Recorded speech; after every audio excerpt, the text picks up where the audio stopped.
Alrighty, excuse me. Baruch Hashem, and Baruch Haba. Welcome to our advanced studies here at Congregation Mashiach Yisrael. My name is Scott Siskin, and tonight we are going to be studying chapter 13 of Tanya. Where's my book? Okay. Chapter 13. So, again,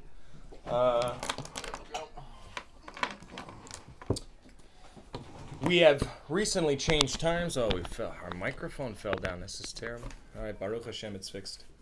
So just so everybody's aware, we have officially changed our time here for our Tanya study. We were meeting after Shabbat, Motzai Shabbos. Right. However, it just got a little bit too crazy now that the summertime. in New York it's a little bit tougher. So we've switched to Tuesday nights. We're going to start at 7:30. We're hopefully going to go till 9. And then we will be able to get through hopefully a chapter or two a week. And again, we're going on our own pace. So we're not following the pace of the rest of our brothers and sisters as they study Tanya, which gives us a greater opportunity to dive deeper and actually have more of a communal study when it comes to the text of Tanya, because we don't have to keep that schedule, which is kind of neat. And when we say summer, we're going by the timing of the sunset. Right. Not by the weather here in New York. Yeah. Unfortunately it not. can't decide whether it wants to be April or May. It's like you said, we only have 3 seasons up here anyways, right? July, winter, and deer season. Yes, so. exactly. All right. Okay. So, we're going to begin chapter 13. Mi yiftach otana b'tefila uvracha. Who would like to open us with prayer and a blessing? You want to pray? You want me? Okay. Abby, we praise your holy name and thank you that you give us the opportunity to come before you, to hear, to learn, to study, to renew, to learn what is our heart, what is your heart for us, and not only to take it into us, but to be able to get it out to other people. We praise you. We pray that you give us wisdom, knowledge, and understanding to hear you, to know you, and to see you. In Yeshua's name we pray. Amen. Amen. Baruch atah Adonai Eloheinu melech haolam asher kidshanu b'mitzvotav v'tzivanu la'asok b'divrei Torah. Amen. Here I am swapping things around. That we may know your heart. In other words, we may know your mitzvah. Your mitzvah? What is God's heart His exactly? heart is his mitzvah. That's what he wants, right? Right. He says, don't eat spiders, it grosses me out. I saw Should we not comply? Right. I saw a book today in the store I was in to how to find Jesus in the Old Testament. I just wanted to cry out loud. There's a lot to it. Dude, Jesus is, Jesus is the Old Testament. Speaking of which, the Tuesday night study, which we were doing, not subject to the law of God, we, Baruch Hashem, officially completed it. Mm-hmm. So we're going to talk about possibly redoing that study at some point and putting that online. Information on that will be forthcoming, right? It's going to take some work. Got an idea about that. Okay. Mm-hmm. Sounds good. So, little review, a little foreshadow. Where are we coming from? Where are we going to? Chapter 13? We're going to chapter 13 from 12 to 14. 10, 11, and 12. So we Indeed. went from Answer. from the righteous, the wicked, and now we're going to do the Beinani. We did the Beinani last week. That was 12. I thought we did the Beinani. 12. 10 was Zadik, righteous one. Oh, so was now we're doing Rashi, a Rashi. the wicked one. We did 12 was the Benoni, that was Dude, last seriously? class, the intermediate. What are we doing now? We don't even know. Now it's chapter 13. I'm not sure about the topic. All right, well, let's talk about it. How do we begin Tanya? This is that question I ask every week. It is near to us to do. Deuteronomy the whole purpose 30:14. of which the Tanya The is word I written. give to you today is near. It is exceedingly near to you in your mouth and in your heart to do. La To Soto, that you explain should do it. clearly how it is exceedingly near and in a lengthy and short way with the aid of the Holy One, blessed be He. What's the long, shorter way? The long, shorter way is you're never really going to get there. It's very short, but there's walls, there's things you can't get there you don't know. That's the short, longer way. It's a short one. The long, shorter right. way is it takes a long time. It takes personal effort. Right. It takes diligence. You don't see the end in sight. Right. However, it will work. Right. You will end up getting there. You will end up Would it getting be proper to say the long, shorter way is Tanya? Long, shorter way is Tanya? Well, he took it from some sages, but I wouldn't necessarily object to that. What is the long, shorter way of Tanya? Well, we begin by learning about our makeup, Okay, spiritual composition, that's chapters 1 through 9, right? and God's makeup. 1 through 8. And How he created the how we world, how he relate. created We us, are what he who expects is, from what us. the world is, Right. what are klipot, what's going on. Mm. Yep. So, the Alter Rebbe in chapter 1, if you recall, This is the foundation of where the Sitra Achra. absolutely, that is the klipot, right? In fact, that there's something that, to use my words carefully here, there's something that feels like to us that it opposes godliness, right? And that force has been placed in our midst, that we should battle it, that we should subdue it, transform it to good, right? So, we brought that information as a way of explanation of some of the questions that the Alter Rebbe posed in chapter 1. Do we remember any of those questions? He said, when you're born, that you're administered an oath. It says, you should be a tzaddik, and don't be a rasha. So we say, if you're a tzaddik, and then how could you be a rasha? They're opposites. He also said, what are some of the other questions he posed? He said, Bainani, an intermediate, can't be someone with half sins and half mitzvahs, because the great sage Rabbi, he said, I, for example, am a Bainani. Oh, right. And we said, how's that possible? If he spends all day studying Torah, he doesn't have time to sin half sins, right? Half sins, half What does mitzvahs. that make us? And then his student, what was it, Abaya, comes to him and says, Master, you leave no life for the rest of us, right? If you're a Bainani, then we're all wicked, we're all Roshayim. Oy vey, right? So, in an effort to explain a more precise definition of Bainani, the Alter Rebbe gives us our spiritual composition. And he started this new section back in chapter 9, the war between the souls. It says that there's a godly soul in the Jew and the convert, right? There's an animal soul in everybody. And the godly soul wants to do mitzvahs, he wants to study Torah, he wants to connect to God. And the animal soul, he wants food and sleep and sex and all these things that are necessary human desires that keep the species going, right? You need to eat or you don't die. Natural to the body. Right. Which is where this physical body lives at this time. Absolutely true. And it needs to be sustained. And later on, we're going to talk about the high level of energy that exists in the lower forms of life, why we need to eat at all. We're not going to talk about that right now, though. So, when the Alter Rebbe was going through this information, he started in this new section of chapters, 9 through 17 here, the war between the souls. He's starting to wrap up some of these questions we had in chapter 1. In an effort to do so... 9 through 17 is really a section. Yeah, it's the war between the souls. Wow, which is really the topic of 9. Okay. Absolutely. 9 introduces it. And I see now the progression here from the perspective of the righteous one, from the perspective of the wicked one. From the perspective of the perspective intermediate. of most of us, the intermediates. Right. We should all strive to be a Bainani.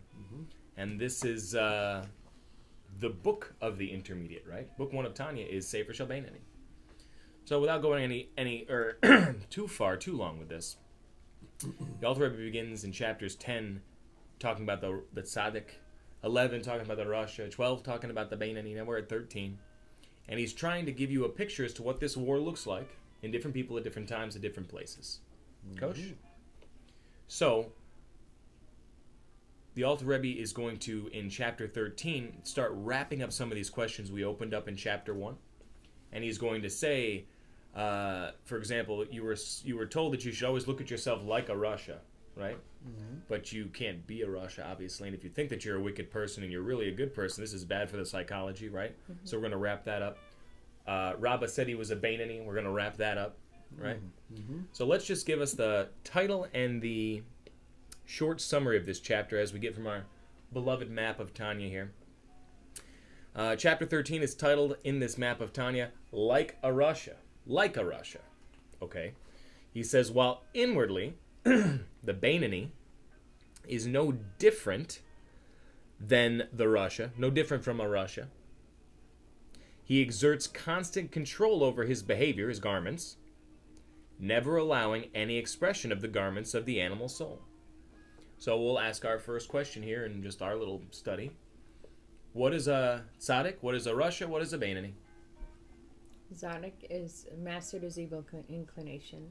A How? Bainani still struggles with it, but overcomes it. Good. A rasha He's a bit of a failure, right? He doesn't always... He is controlled by his Animal Evil soul. inclination. Right? His animal soul. What happens when that goes to the extreme? He's Pure entirely evil. controlled by his animal soul. Pure Not evil. pure. What does that look like for us, practically speaking? The world. Oh, sorry. It looks like addiction, right? It looks like addiction. Oh, very good. When we are addicted to whatever it is, and it doesn't fit my thought process of godliness. Rav Shaul. Same thing in Romans chapter 6. Mm-hmm. Whatever we serve, this is our master. Right. So if the food becomes more important than the family, right? Or if the prestige becomes more important than the Torah study, or whatever the situation may be, then you are serving the animal soul and not so much the godly soul. Right? It gets to a point, at some point, where it's so intense that you are in this pattern of addiction is the best word for it. The example is Pharaoh back in Exodus, right? In Shmos. Where Pharaoh, he wanted everything in him to say, no, take the people and get out of here, Moshe, right? And what did he say? He hardened his heart, right? Automatic response. God hardened his heart. He couldn't say no. He couldn't stop it. He couldn't stop himself, right? This is what we call a failed person. This is a rasha to the extreme. So let's look at the tzaddik. It was a little dark in the rasha land. What is a tzaddik like? The tzaddik masters his thoughts, his speech, and his actions. His garments he masters. Is that all the rasha does? Think about the long, shorter way. I don't know. What's the difference between a tzaddik and a beinoni? The Beinoni still struggles with his, but the Rasha But the the tzaddik does not. 100% true. 100% true. What does that look like Kabbalistically, spiritually, based on the spiritual composition map the Alter Rebbe gave us in chapters 1 through 8? He said we have with us 10 soul powers, right? We can be wise, we can be understanding, we can be loving, we can be strict, we can be compassionate. Just like God, we're made in God's image. 10 attributes, 10 soul powers, split up into 2 groups, intellect and emotion. And you just made reference to the garments. And our soul can express itself with 3 garments: thoughts, speech, and actions. That tzaddik masters his thoughts, words, and deeds. His garments. Absolutely. Does a beinoni master his thoughts and his speech and his deed? Yes. Absolutely. But it still struggles with it. What didn't the beinoni master that the tzaddik did? Well, because sin doesn't occur to a tzaddik anymore. He's not tempted. Right. Why isn't the tzaddik tempted? Because he's mastered it. He's transformed his soul powers in addition to his garments, right? The beinoni mastered the garments. I toe the line so long as you can see, right? In my thoughts, I don't think the wrong things. In my speech, I don't say the wrong things. In my deeds, I don't do sins, right?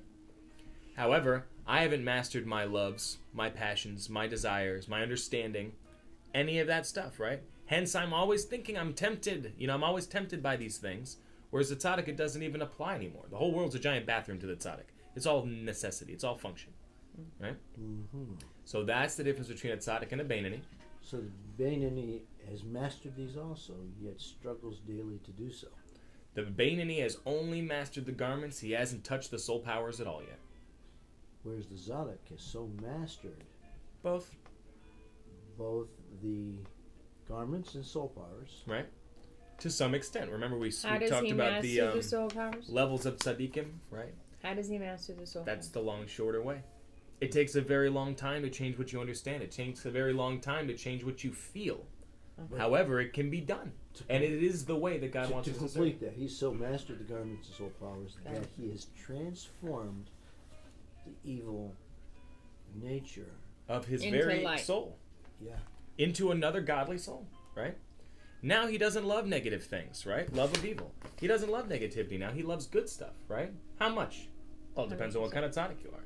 If you're a perfect tzaddik, it's 100%. He hates evil entirely. If it's 1% tzaddik, there's this one aspect of his life where he's no longer tempted. Okay? So what's the difference between a tzaddik and a beinoni? A beinoni masters his garments. A tzaddik masters his garments and his attributes. Okay? His garments and his soul powers. His garments and his chokhmah bina da'at chesed gevur teferet netzach od yesod and malchus. Okay? Okay. Say that, the garments and the attributes. Attributes, soul powers, whatever you want to use. That's the difference between a tzaddik and a beinoni. And it's possible to change what you understand. If you don't know about geometry, whatever, and you want to learn about geometry, how long does it take to learn geometry? A while. A long time, usually, right? Generally, it takes a long time. However, you can learn it, and you can master it. It's possible. Now let's talk about calculus. Now let's talk about calculus, right? Let's take it another level deeper. We'll be writing Because integrals in here in no It time. actually gets much harder with the The better you get. Nomial equations Mhm. and the abstractness, of, the Mhm. infinity and all that. It actually becomes much harder. Now try throwing Simple matrices in algebra. But, and that's actually a pretty important point. Mhm. And hopefully, God willing, we'll actually come back to that tonight, depending on how far we get. We should start. But the idea of truth, right? What is truth? We're gonna get into that, right? Is algebra any less true than calculus? No. No, they're the same. It's just one's more revealed, one's a deeper level, right? Mm-hmm. Okay. Who would like to begin reading? I could read if y'all like. So in other words, we talked to say soul powers, attributes. We're speaking of Sephirah. Spheres, right? Absolutely. When it's God, they look like Sephirah. When it's us, they look like soul powers. When God wants to be king, he makes subjects, right? When we want to be king, we make a point. Doesn't always work. That's good. All right. Chapter 13. The text. So last chapter, again, 12, we talked about the Beinoni. Chapter 13, like a Rasha. Therewith will be understood the commentary of our sages of blessed memory, and this is in Brachot, Masechet Brachot, the tractate of Talmud Brachot, page 61, side B, that Beinonim, intermediate people, are judged by both their good and their evil natures. For as it's written, when he stands at the right of the destitute to deliver him from the judges of his soul. There's a note here. It says judges in the plural, allegorically interpreted to refer to the two impulses of man's actions. So what is it saying here? That the Beinoni battles, right? Exactly what we've been saying. The Beinoni battles.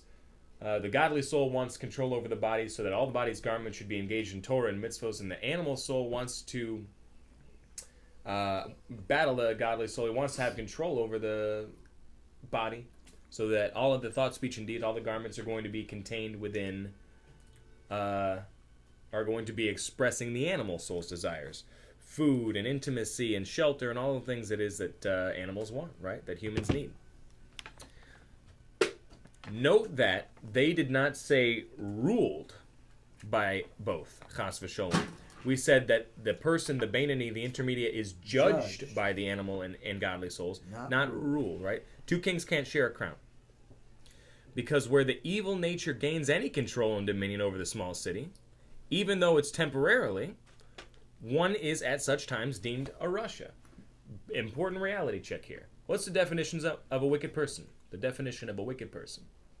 A failed person. Well, Dean, just to clarify it, he's at that time temporarily, entirely, and Rasha.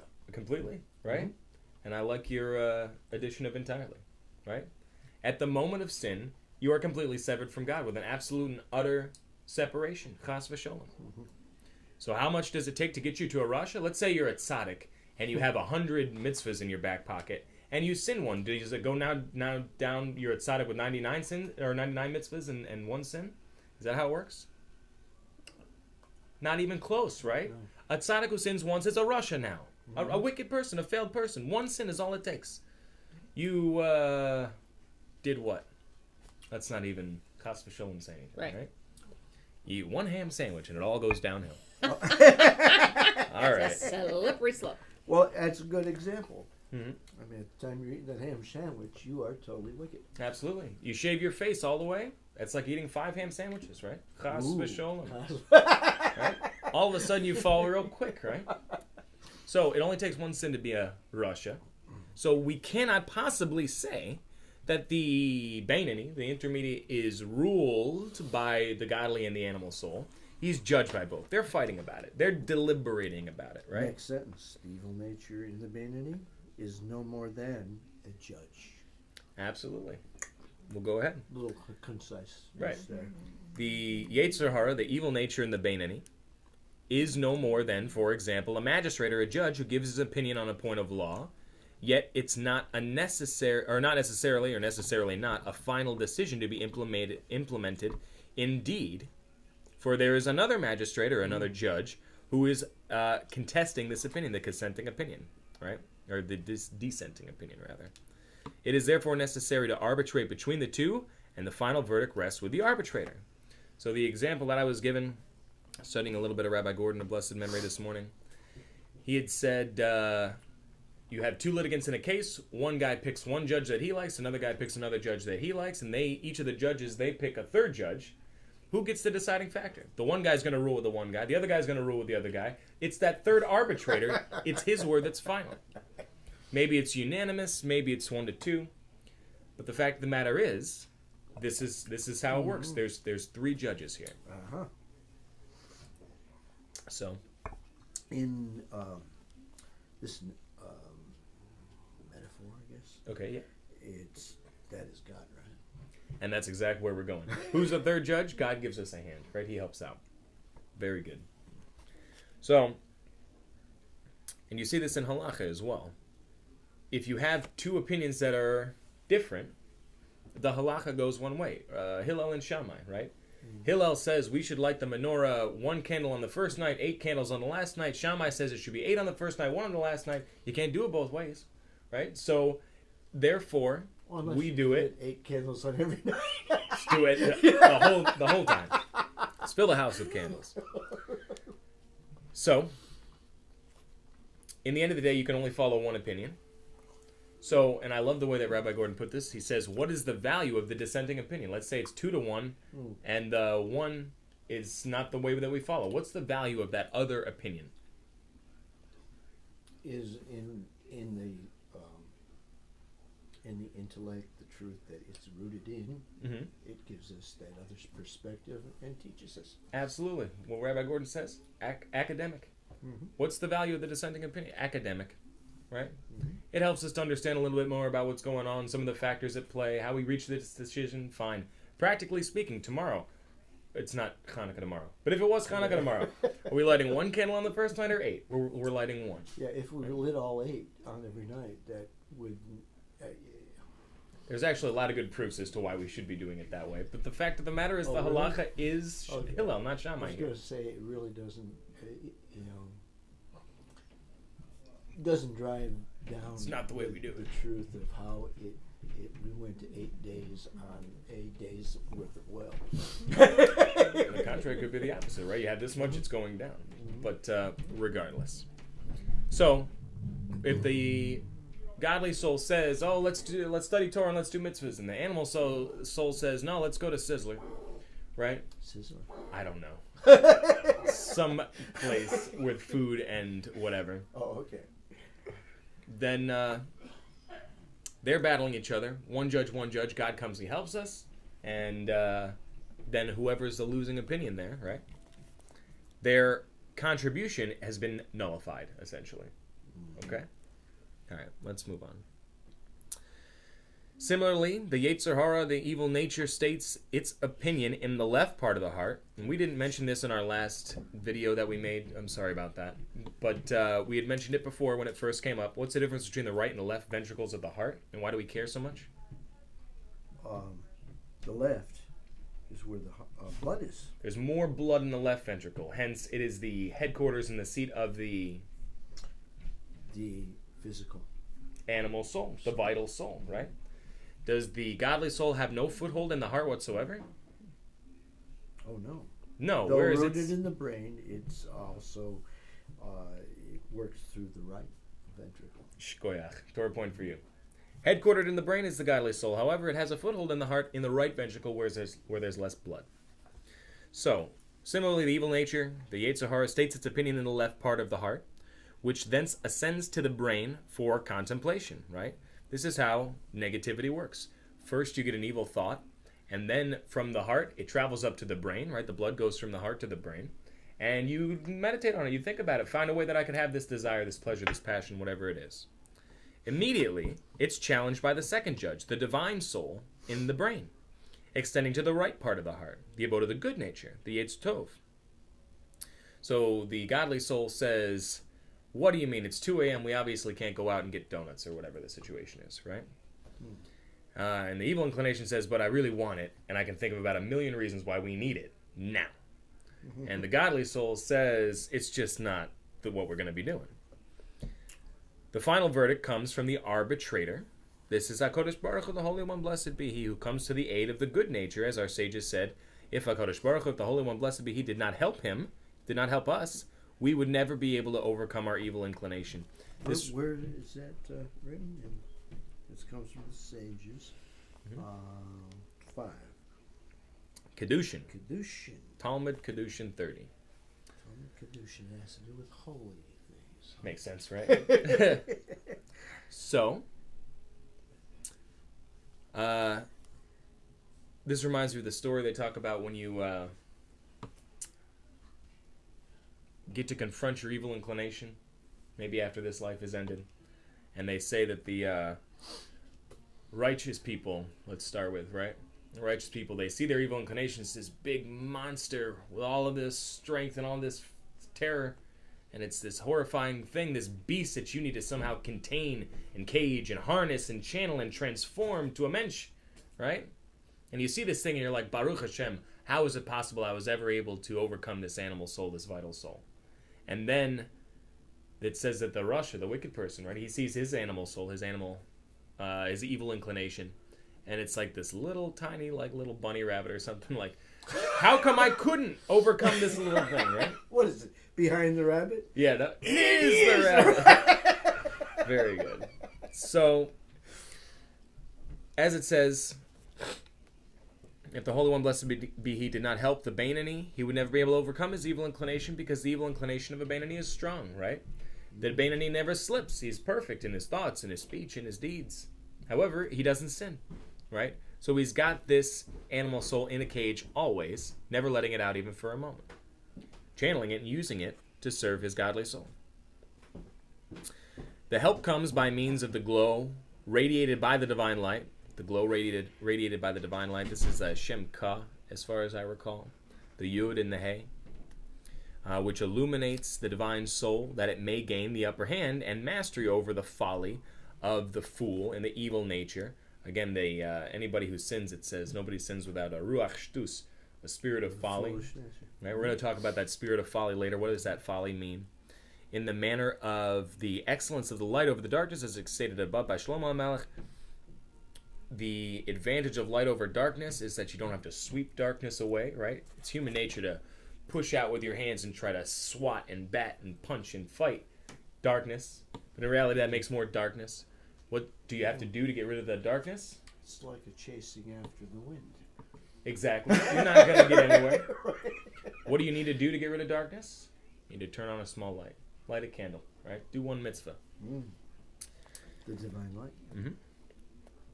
So, thoughts on that before we move to the next portion? That's pretty good. Yet, inasmuch as the evil in the heart's left part, the left ventricle of the Beinoni, of the intermediate, is in its innate strength, craving after all the pleasures of the world, not having been nullified in its minuteness in relation to the good, nor having been regulated from its position to any degree, except insofar as it has no authority and power to diffuse itself throughout the limbs of the body, because HaKadosh Baruch Hu, the Holy One, blessed be He stands at the right hand of the poor man, helping him and irradiating his divine soul. Such a person is likened to a wicked man. What did the Alter Rebbe just say here? The Alter Rebbe is saying, why should you consider yourself like a Rasha, like a wicked person? Because if you crack open a Beinoni and you crack open a wicked person, what do you find inside? The same evil desires, right? The wicked person wants more permissible pleasures. He wants more forbidden pleasures, chas v'sholem. And the Beinoni, he wants this stuff too. What's the difference between the Rasha and the Beinoni, the wicked person and the intermediate? Not the difference between the tzaddik and the Beinoni. What's the difference between a Rasha and a Beinoni? The Rasha has mastered his garments. The Rasha? No. Oh, the Beinoni. Or the Beinoni has mastered his garments. The Beinoni doesn't sin. Not in thought, not in speech, not in deed. How are the Rasha and the Beinoni the same? We know how they're different. The Beinoni doesn't sin. How are they the same? The temptation. The temptation's identical. It's the same thing. So why should we look at ourselves like a Rasha, like a Rasha? Because we are tempted by the exact same stuff he is, right? We're trying to getting a good map is the difference between these terms now?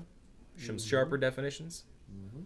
In the words of our sages, even if the whole world tells you that you are righteous, in your own eyes you should regard yourself as if you are wicked, but not actually wicked, right? You shouldn't consider yourself like you really are, fill in the blank. But you should remember that you have the same impulses as this guy over here who might not be doing so well. Again, chas v'sholem, to compare one person to another, that's not what we're talking about here.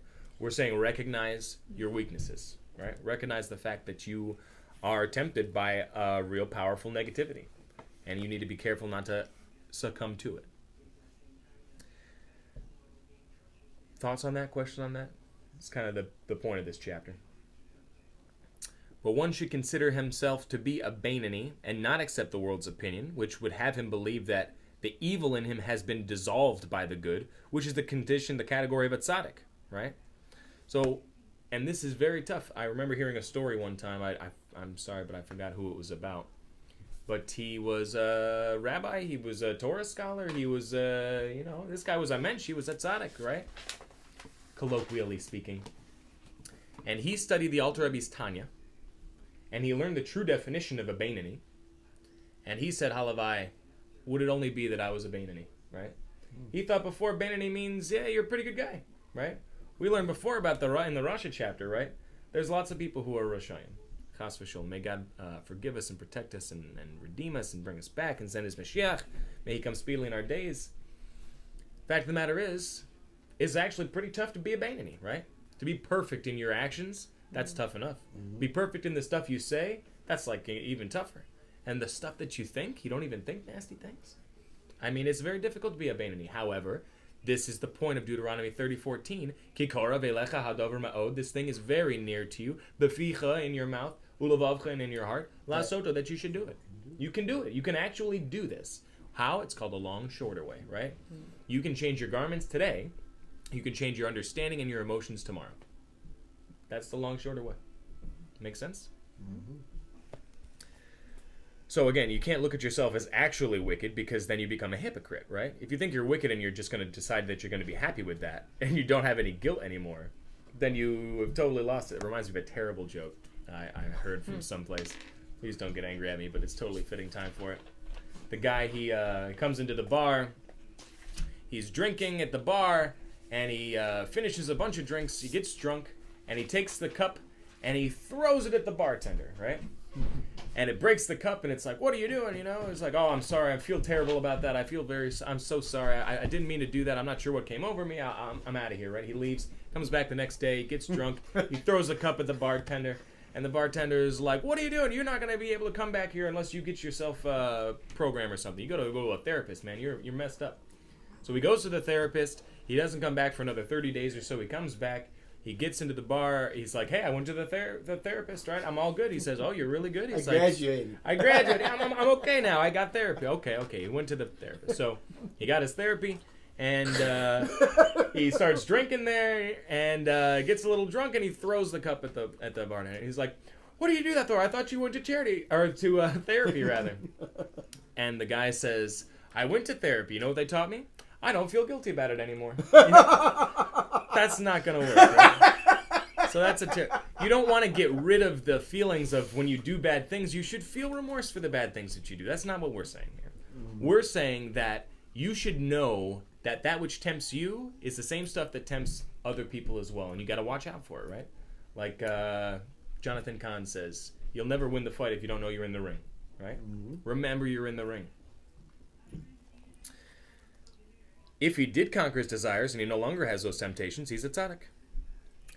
Rather, should he consider himself, in his own estimation, as if the very essence of the evil in its full strength and its might in the left part as from birth, and that nothing of it has ceased to depart it. On the contrary, with the passing of time, it in fact gains strength, this vital soul, this animal soul, because man has indulged in it considerably, eating and drinking every day, and other mundane pursuits. That's the view that we should have.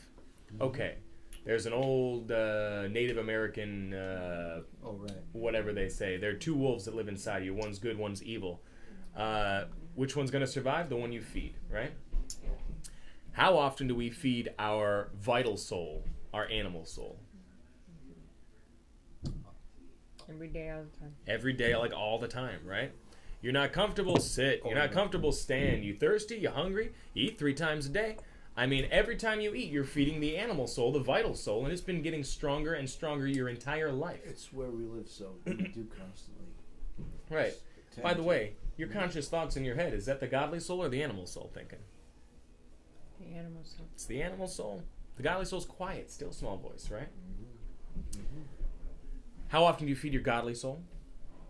When we study Whenever Torah you or do pray. a mitzvah or Should study be very Torah, often, pay attention right? to Should be very often. So every time we're studying Torah, every time we're engaged in prayer, we're saying Shema, these are the times where we're feeding the godly soul. So compared to how much we eat and how much, I mean, when did you start davening every day? Right? When did you start saying Shema every day? Should have been from when you were very young. However, in the case of lots of us, it wasn't, right? So you have, what, 5, 10, 13, 18, 25, 40 years where the animal soul has a head start on the godly soul? Understand this beast inside you is tough now, right? Understand that. Nothing of it departed. Contrary with the passage of time, it is gained strength. It's very strong now, right? So you're going to need to be aware of that if you're ever going to beat it, if you're ever going to cage it, if you're ever going to control it, harness it, utilize it, transform it to another godly soul. You need to know what it's made of, how strong it really is, right? And spend every time that every moment that you can strengthening your godly soul to be able to do it. So, thoughts, questions? Even one whose whole aspiration is in God's Torah, which he studies day and night, lishma, for its own sake, he does it well, he does it right. This is still no proof whatsoever that the evil has been dislodged from its place. What are we talking about? What do we discuss in chapter 12? That proves this point. Chapter 12. Go ahead. That is mastery over the garments. Mastery over the garments. When does the animal soul want to put up a fight against the godly soul? All the time. All the time, really? It does. That's what it wants. It wants to have mastery. When does it practically fight? When does it practically not fight? When you're doing something good in a mitzvah. When you're like really engaged in holiness. When you're engaged in prayer, Torah study. Torah study, mitzvahs. If you're really working the godly soul now, and for example, we're all sitting here studying Torah. None of us have evil desires right now. All right, don't break your focus, right? None of us have evil desires, right? Don't think of an elephant. Yeah, don't think about an elephant. So when we are engaged in Torah study, we're engaged in prayer, the animal soul kind of goes to sleep, right? Because it's like, I'm not going to be able to get a word in edgewise here. I'm going to wait to fight when I'm going to have a better advantage, right? This is Sun Tzu's Art of War, right? This is the element of surprise, right? Our godly and animal souls have intelligence. So when's a good time for the animal soul to fight? We should probably say this quiet so it doesn't learn it, right? When's a good time for the animal soul to fight us and win? When we're not. When we're not engaged in holiness, right? Give me a time. Give me a couple of times. There's a couple of really good ones. Sleep. When you are asleep, okay, it's kind of tough to sin while you're asleep. But as soon as you wake up, right? Mm-hmm. As soon as you wake up, the evil inclination's like, now I got him. Because he's not doing anything godly, and I'm going to catch him, and he's going to... He's off guard. Element of surprise. And the animal soul is going to get us to do what? Snooze, right? Hit that snooze button 98 times, and then you get up somewhere around 3 p.m., and you're like, oh, no. Right? Just as an example. What about another time? That's an extreme example. I'm trying to paint a picture here. What about another time where the animal soul is going to say, this is a great time to fight? Lunch, right? I'm now engaged in working the body, right? I'm trying to feed the animal soul. What's the animal soul going to say? Have a bigger helping, right? Have a second. Have another martini with your lunch, right? Your third martini lunch, etc., etc., etc. The animal soul is not going to fight you when you're covering your eyes to say Shema. Similarly speaking, on the other side, if you spend so much time engaged in animal activity, food and sex and everything else it is that we need, then the godly soul doesn't get a word in edgewise, right? It becomes dormant. It starts hibernating. We got the picture? Okie dokie. I'm just going to start this paragraph over again. Even one whose whole aspiration is in God's Torah, when he studies day and night for its own sake, for the right reasons, he's doing it good. This is still no proof whatsoever that the evil soul has been dislodged from its place, but it may still be that its essence and its substance are still right there at their full strength, and might in its abode in the left part of the heart, except that its garments, thought, speech, and deed of the animal soul aren't invested in the brain and the mouth and the hands and the other parts of the body, because God has given the mind supremacy over and dominion over the heart. If you're a highlighter, that might be a good place to highlight. God created man upright with our heads over our hearts, right? A cow can't look up, right? We can look up. Our head, mind over matter all the time. We can want something with such a burning desire that it makes us shake and sweat, and we can choose not to do it, right? It's possible. It's hard, but it's possible. Therefore, the divine soul in the intellect rules over the entire small city, all the parts of the body, making them a garment and a vehicle, a chariot for her. Again, all souls are feminine. For her 3 garments, wherein to be clothed, to wit, the thought, speech, and the acts of the 613 mitzvot of the Torah. So it sounds like a pretty good situation here. The tzaddik, it looks like a tzaddik, right? The Beinani, his godly soul, is totally engaged. The animal soul doesn't get a word in edgewise. He's studying Torah, he's praying, he's doing mitzvahs, he's engaged with all of his garments, his soul is in rapturous prayer towards God. The animal soul is quiet, the godly soul is ruling. Sounds great, right? However, in its essence and substance, the divine soul of the Beinani has no preponderance over the animal soul, except at the time when his love for God is manifest itself. Would that be mastery? Preponderance? I guess so. There's no way that you could say that the animal soul, while the Beinani is praying, has become weaker in any way at all, right? Mm-hmm. There's no way that you could say that. Because, why? Why would we say it like that? Because the animal soul is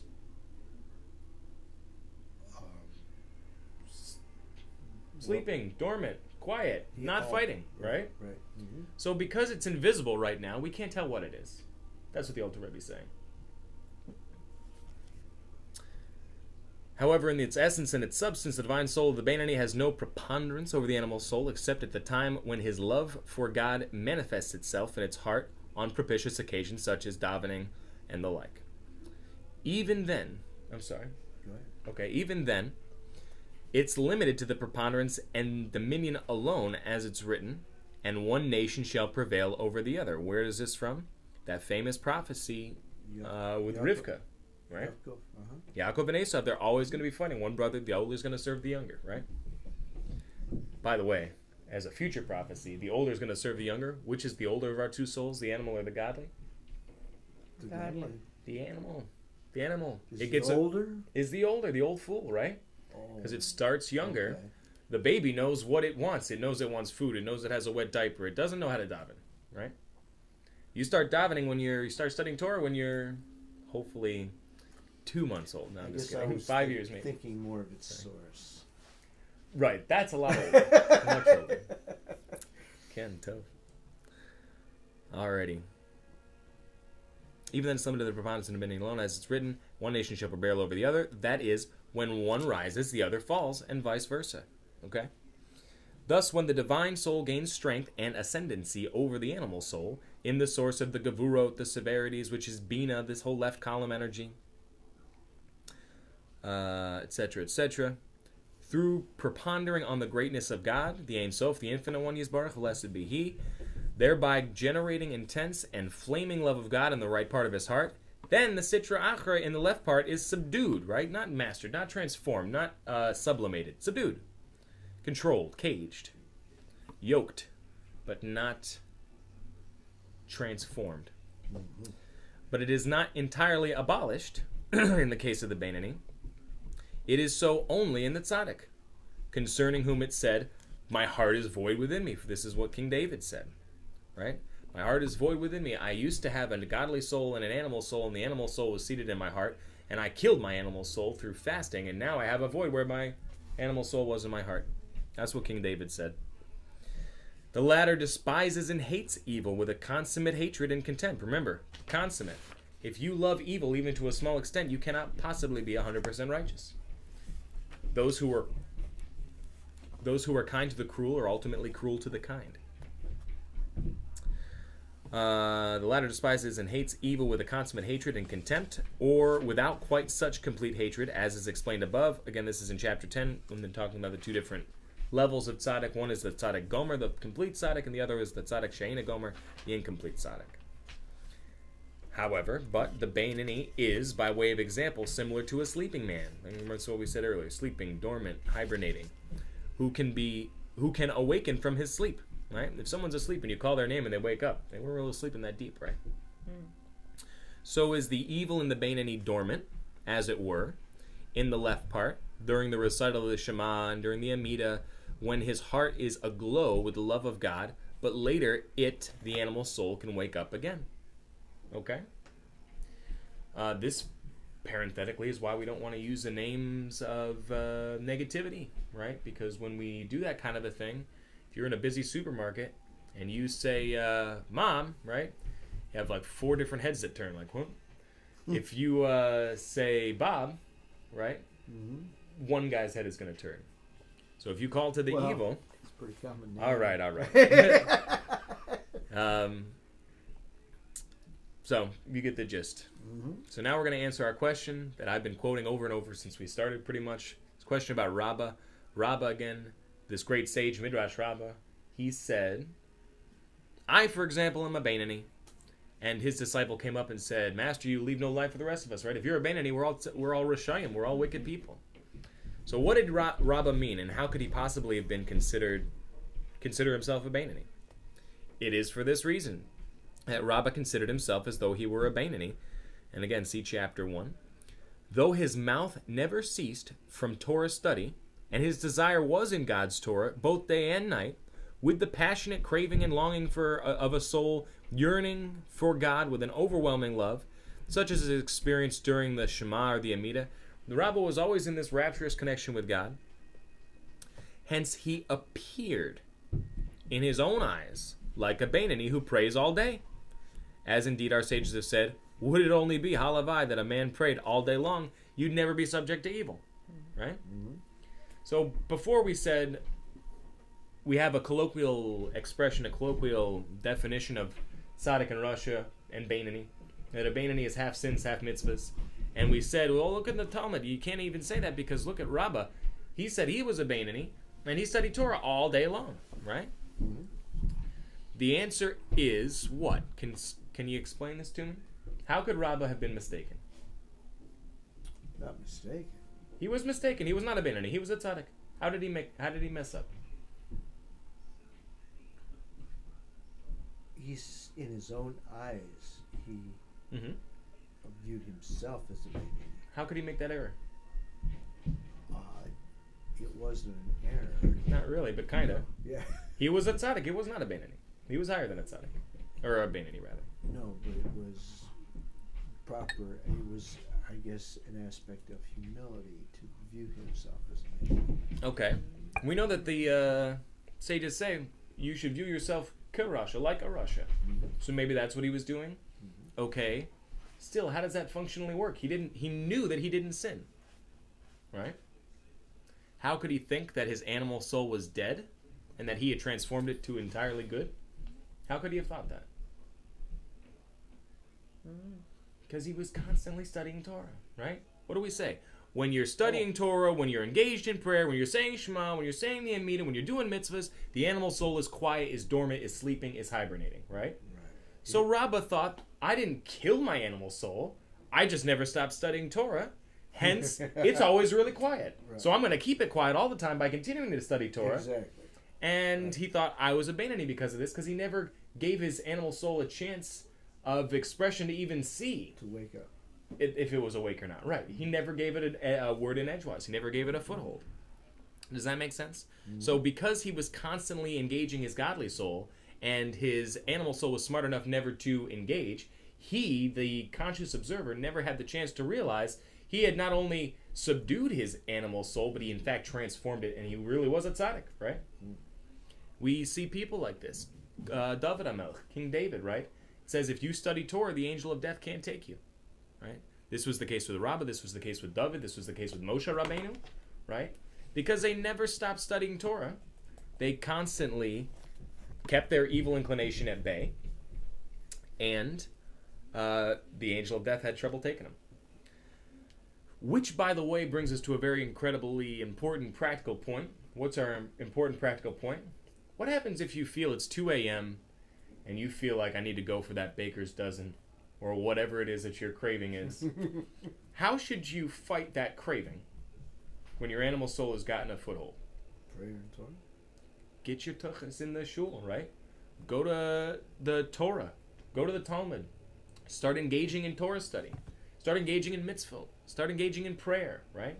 You don't battle with evil inclination. You light a candle, right? Mm-hmm. So if you're engaged in Torah study, it's going to be a lot harder for the evil inclination to get a foothold. So if you want to not sin, start studying Torah. It's a surefire way to stop you from sinning, right? Very practical advice. Let's see. Halavai, would it only be that a man would pray all day long? Thoughts or questions on this? All right, let's finish up.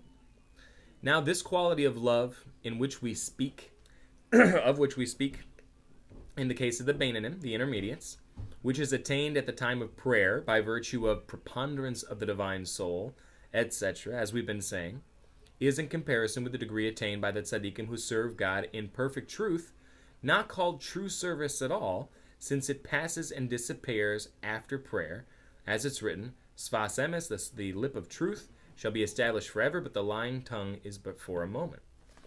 So, interestingly enough, that's Proverbs 12:19. Interestingly enough, I heard that Rabbi Schneur Zalman of Liadi, this was his verse. You say a verse at the end of the Amida. It's your verse, right? My name is Malachi. Mm-hmm. So I say, Ma'ahavti Torah techa kol yom hisichati. How I love your Torah, I meditated on it all day. This was his? This was his, right? Sfas emet. And it ends in Sheker, which is, and Rabbi Schneur Zalman of Liadi, Schneur Zalman, he was the Alter Rebbe. So anyways, his lip was truth, right? The lip of truth shall be established forever, but the lying tongue is but a moment. This is what we were talking earlier when you made the notion of truth. What is really true? Okay, so you're the Beinani, you're engaged in prayer, your hands are over your eyes, you're saying Shema Yisrael, right? And you're in it. However, 10 minutes later, 20 minutes later, 40 minutes later, 4 hours later, and you're in your 3 martini lunch, and you're back in your PJ pants. And then all of a sudden the evil starts coming to tempt you, to test you again. Was it true? Was that connection to God true? Because you thought you were connecting to God, but in a few minutes later, and we just said this last chapter, by the way, you can tell that he wasn't a tzaddik because look at him a couple minutes later. So was that service true? Was that connection true? What's the definition of truth? What's the definition of truth? We got one definition of truth. Something that lasts forever. Something that's true always, right? If it's true sometimes, it's not 100% true, right? The lip of truth shall be established forever. We'll read a little bit more, and then I'll use Rabbi Gordon's example because I love it. Nevertheless, in relation to the rank of the Beinanim, the intermediates, it is regarded as a truly true, perfect service in terms of their level of truth, in each man relative to his standing in the ranks of the Beinanim. What do we mean? The example Rabbi Gordon gives, and he's a teacher, right? So he gives teaching examples. He said, he was talking about Purim. Okay, so you have Purim, and you send your child to a college master's program, right? He's in the big fancy yeshiva, right? And he goes and he studies Talmud, and he learns Torah, and he learns the sages, and he learns the Midrash, and he studies Zohar, and he knows everything there is to know about Purim. Baruch Hashem. You got a high school kid He studies about Purim. He knows about Purim. Maybe he'll get into the Talmud a little bit. He'll get into Megillah for sure, right? And, okay, what about a elementary school kid? He's going to learn a little bit less. What about a kindergartner? He said, what about a preschool? You have a 3-year-old preschooler he's pre-K, and he goes to his little school, his, half day, whatever the situation is, and he comes home, and it's Purim. And the Zaidi asks, what did you learn in school? And he says, oh, well, there was this really bad guy named Haman, and he wanted to get rid of the Jews. And there was Esther and Mordecai, and they saved the Jews, and that's why we eat ham and tashin. Right? That's the example Rabbi Gordon gave. Is anything that kid said not true? No. It's true. It's really real, right? It's absolutely true. If the college kid came home with that explanation... would it be, what would it be like now, right? So, it's true for someone who's at a lower level, fine. If you can reach into a higher level, that's not your truth anymore, right? True for you is what the Alter Rebbe said. In relation to the rank of the Beinanim, it's truly regarded as a perfect service in terms of their level of truth, each man relative to his standing in the ranks of the Beinanim. Every person can understand a different amount of stuff, can feel a different amount of stuff, can think different things, speak and do different things, and that's their truth, right? They were really connected to God when they were saying the Shema. They were really, really connected to God when they were doing their Shemona Esrei. However, when it came off, they were tempted again because that's their level, right? It doesn't mean that their connection to God during the Shema or the Amidah was not true. It was. It was just the amount of truth that they could tolerate, right? So a tzaddik, right, you expect a lot more out of him. A college kid, you expect a lot more out of than a preschooler. So yes, it's true, but it's not, what's the word I'm looking for? Exhaustive, right? If you say Moshe gave the people the Torah, that's true. If you start talking about him holding on to the divine throne and him battling with the angels, that's also true, okay, fine. It's just more true, right? Does that make sense? Mm-hmm. Sfat emes, the lip of truth. It shall be established forever, but the lying tongue is for but a moment. For in their case, too, their love during their prayers may be termed sfas emes, sfat emet, the lip of truth, shall be established forever.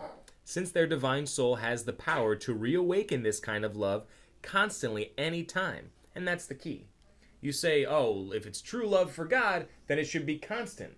But it's not, because then he went and he had a 3-martini lunch, right? It is true and it is constant because he has that ability always. He can jump back into it at a moment's notice. You see people do this sometimes. You're in a terrible mood, you're yelling at your spouse, you're yelling at the kids, and then Rabbi comes over, right, and he knocks on the door. All of a sudden you open the door, you see the Rabbi there.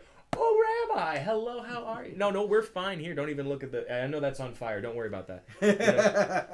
All of a sudden you can snap right back into it, right? Mm-hmm. But the sin is not in indulging in the 3-martini lunch. No. That's usually what comes after that. That's exactly right. That's exactly right. Indulgence in the permissible is not necessarily a good thing, but it's not a sin, right? Mm-hmm. However, just because the meat is kosher, you don't have to finish the cow, right? Etc., etc. Right. Maybe you should have stopped it too. Would have been fine, you know? Again, after the 3rd martini, the animal soul has a really great... This is a good time for the animal soul to fight. Exactly. Right? Let's see here.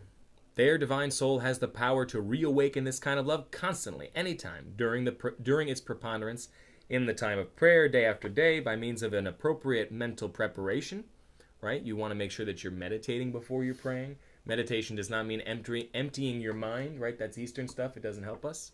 It invites demons, chas v'sholem.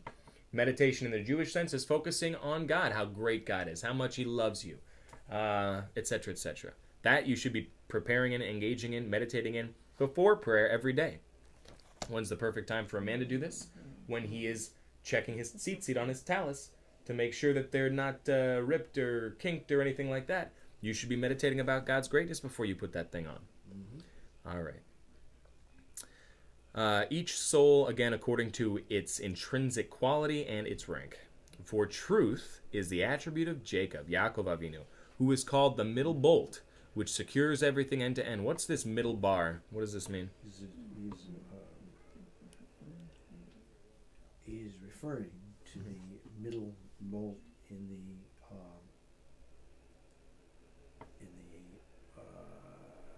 what do they call it? Mishkan. In the Mishkan. Shkoyach, Torah points for you both. The outer wall of the Mishkan. Tov Mel, very true. So we know that on the outside of the wall, on the top there was a bar. The panels, on the boards, the crushim. On the top, on the outside, there was a beam. On the bottom, on the outside, there was a beam, and there was a beam drilled through the middle, and it miraculously even turned the corners. Right? We talk a little bit about Zohar, Kabbalah, okay, and you look at the Sephardic tree, right? You got the. See if I can do it from this side. Chochma, Bina, Ta'ad, Chesed, Gevurah, Teferet, Netzach, Hod, Yesod, Malchut. You have the right column energy from this perspective, and that's Chochma and Chesed and Netzach. You have the left column energy, which is Bina and Gevurah and Hod, right? What's this middle column energy? It's the tallest of all the columns. It goes from the very lowest all the way up to the very highest. Right. Chesed is Abraham, Gevurah is Yitzchak, Teferet is Yaakov, which is why he kissed Rachel when he saw her first, right? It's generally pretty strange. You don't kiss a girl you first met unless you want it across the head. Across the head. Anyways, maybe we'll just take that out of the film. Truth, real truth, goes from the very lowest place to the very highest place. What's the metaphor for this in our lives? Torah, right? Torah comes from the highest place possible. It's God's will. It's His wisdom, and it comes down to the very, very lowest place, like water trickles down. Right? Mm-hmm. Truth is true at every level. Okay, what if all I see about the truth is this much truth? Okay, that's what you see of the truth. What if you have a much bigger view of all the truth there is? It's the same truth that you saw. It's not a different truth for you. It's the same truth for everybody. Actually, the next statement describes how that middle bolt affixes itself in the central point, wherever that is. Wherever that is. You know, where you just described a couple different... Maybe it's in the heavens, maybe it's down here on earth. It's true everywhere. It's true everywhere. We'll go ahead and reread that. For truth is the attribute of Yaakov, who is called in the Zohar, the middle bolt, which secures everything from end to end. Excuse me. From the highest gradations and degrees to the lowest, or to the end of all grades, right? From the highest celestial heights down to the lowest physical, tangible bottom. And in each gradation and plane, it fixes its bolt through the most central point, right? This middle column energy, which is the point and quality of its attribute of truth. The attribute of truth is an unbounded inheritance which has no limit upward to the highest degrees. Yaakov is the rope of God's inheritance, right? We can tug on it down here, and a million stories up, God can feel it wiggling. Mm-hmm. While all lower gradations and degrees are as nothing compared to those that are superior to them, as is known to the students of Kabbalah, that the quality which is, as it were, the head and the intellect of the lower grades is inferior to the so-called souls and the feet of the grades above them. Compare the statement of the sages, the feet of the Chayot measure up to them all. Do we need to explain that? I think so. Okay. So, we again see things in one format. As you get bigger, truth gets more real. Okay, I guess you could say. So it says, if you wanted to get to heaven, if you wanted to walk to heaven from here, how long would it take you? This is a statement in the Talmud. Cryptic statement. It says, if you want to walk from here to heaven in the Talmud, what does it say? It's going to take you 500 years to walk. I was going to say a lifetime. 500 years. That's all you need, 500 years. It could be 500. It's not 501. It's not 499. It takes a finite amount. The heavens are finite. They're huge, but they're finite. How huge? The Talmud continues. You want to get from here to heaven, it's 500 years. You want to go between the one firmament and the other, it's another 500 years. Only past the fourth heaven, the Ein Sof, he is infinite. Well, it goes even higher than that. I mean, the Ein Sof, he is infinite, but way higher than the fourth heaven. It's still finite. We can't even contemplate that. Right. So they say, you want to get to, you remember Ezekiel's image, right? Isaiah's image, the Merkava, the chariot, and you got the Chayot with the four faces. You remember all this? They say the feet of the Chayot themselves is 500-year walk, right? So, finite. Huge, but finite. Where did you see that depiction? you showed me? Of the Chayil? Oh, in our parsha that we studied last week of Bamidbar, right? When you look at the camp and the 4 directions of the camp, it's all right there, black and white. It was out of what book? That was Midrash Rabbah. Mm-hmm. No, that's the very sage we're speaking about here. Wow. So, that's what we have. Truth is truth. That's fine. If you know that up in heaven someplace there's God's throne, and underneath the throne it's held up by these chayot and their angelic creatures, that's true. If you know that their feet are 500 years long, that's more true, right? It's the same truth that you're talking about. You just have more detail now. Mm-hmm. So, what did we discuss in chapter 13? Like a Rasha. What does it mean to be like a Rasha? We just took a closer examination. We took some more truth of what we studied in chapter 12. That a tzaddik is a person who mastered his garments and his soul powers. A Beinoni is a person who has mastered his garments, but not his soul powers. And a Rasha is someone who's mastered none. He's failed at these jobs. The long, shorter way is to actually change the way you feel and think about things. That takes time. It's quick and easy to change your garments. And if you look at the dynamic struggle between the godly and the animal souls within the small city, within the body, you're going to find this truth at different levels, right? I guess is a very, very, at the risk of oversimplifying it, what we studied tonight. What do we think? You have thoughts, questions, comments, concerns? No, it's good. Okay. I guess it, especially because of the Rabbi's statement that he was a Oh, Midrash Rabbi. Yes, absolutely. We answered that question. A lot of the questions from chapter 1. It gave a lot more detail, a little clarification. Right. Let's go over that again because it's such an important point. How is it that how is it that Rabbi, the great sage, was able to make a mistake thinking that he was a Beinoni? And we can close on that. How could he have missed it? It was from his perspective of truth. It was from his perspective of truth, okay.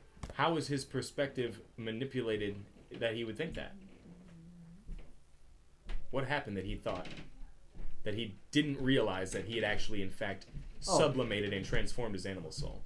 Because he consumed himself with staying in God's presence through Torah study and prayer. When? All the time. All the time. And he never had a chance to look at his animal soul to see if he actually transformed it or not. Mm-hmm. He just knew, what do I have to do now? I should be studying Torah. Okay, so he gets to studying Torah. And before he knows it, he dies, right? And, somebody, or let's say a little bit earlier, Rabbi comes up to him and says, whatever the conversation led to, where he said, I, for example, am a Beinoni. And Rabbi was all messed up. He's like, well, then we're going to show him, It's because he never stopped studying Torah. His godly soul was always shiny. His animal soul was always sleeping, he thought. It turns out it wasn't just sleeping. He actually sublimated it and transformed it to another godly soul. He was actually a tzaddik. Mm-hmm. However, he never had a chance to examine it because he never stopped studying Torah or doing mitzvah. Mm-hmm.